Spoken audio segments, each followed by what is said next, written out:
Couples ലൈഫിലെ ദാമ്പത്യ ജീവിതത്തിലെ രണ്ടാമത്തെ കാലഘട്ടമാണ് ആക്ച്വലൈസേഷൻ സ്റ്റേജ് അഥവാ റിയലൈസേഷൻ സ്റ്റേജ് എന്ന് പറയുന്നു. 3 വർഷം മുതൽ 7 വർഷം വരെയാണ് ഈ കാലഘട്ടം കണക്കാക്കുന്നത്.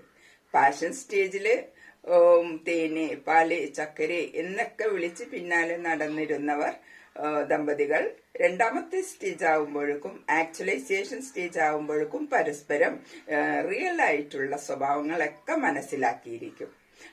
പാർട്ട്നേഴ്സ് സ്വയം പോരായ്മകളെ കുറിച്ച് മനസ്സിലാക്കി തുടങ്ങും. ഇയാള് ഞാൻ വിചാരിച്ചതുപോലെയല്ലല്ലോ, അതല്ലെങ്കിൽ ഇവള് ഞാൻ വിചാരിച്ചതുപോലെയല്ലല്ലോ, എങ്ങനെ ഞങ്ങൾ തമ്മിൽ ഒത്തുപോകും, ഈ ജീവിതം എങ്ങനെ മുന്നോട്ട് കൊണ്ടുപോകും എന്നൊക്കെ ആശങ്കപ്പെടുന്ന ഒരു കാലഘട്ടമായിരിക്കും ഇത്, രണ്ടാമത്തെ കാലഘട്ടം. മറ്റൊന്ന്, ചെറിയ പ്രശ്നങ്ങൾ ഉണ്ടെങ്കിൽ പോലും വളരെ ഗൗരവമായിട്ടെടുക്കും. മൂന്നാമതായിട്ട്, ഇങ്ങനെയുള്ള ഒരാളെയാണോ ഞാൻ വിവാഹം കഴിച്ചത്, അല്ലെങ്കിൽ ഇങ്ങനെയുള്ള ഒരുവളെയാണോ എനിക്ക് കിട്ടിയത് എന്ന് പരസ്പരം എപ്പോഴും മനസ്സിലേക്ക് വന്നു തുടങ്ങും.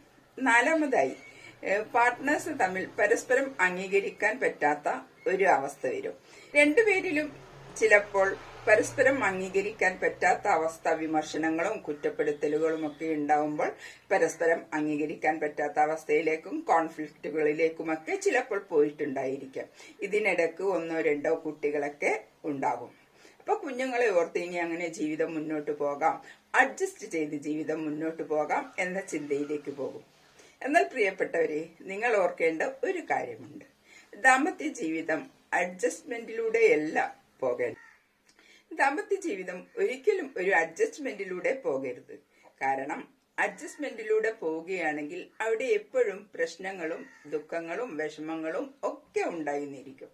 എന്നാൽ പരസ്പരം മനസ്സിലാക്കി രണ്ട് വ്യക്തികളുടെയും ഗുണങ്ങളെയും ദോഷങ്ങളെയും പരസ്പരം മനസ്സിലാക്കി അവ അംഗീകരിക്കുവാനുള്ള മനസ്സ്, അവർ എങ്ങനെയാണോ, അവർ ഭാര്യ എങ്ങനെയാണോ, ഭർത്താവ് എങ്ങനെയാണോ, അവരുടെ സ്വഭാവങ്ങൾ എങ്ങനെയാണോ, അവ പരസ്പരം മനസ്സിലാക്കി കൊണ്ട് പോരായ്മകളെ അംഗീകരിച്ചുകൊണ്ട് മുന്നോട്ട് കൊണ്ടുപോകുന്നതായിരിക്കും സന്തോഷകരമായിട്ടുള്ള ഒരു ദാമ്പത്യ ജീവിതത്തിന് ഏറ്റവും പ്രയോജനം ചെയ്യുക. Take care. അടുത്ത വീഡിയോയുമായി നമുക്ക് കാണാം.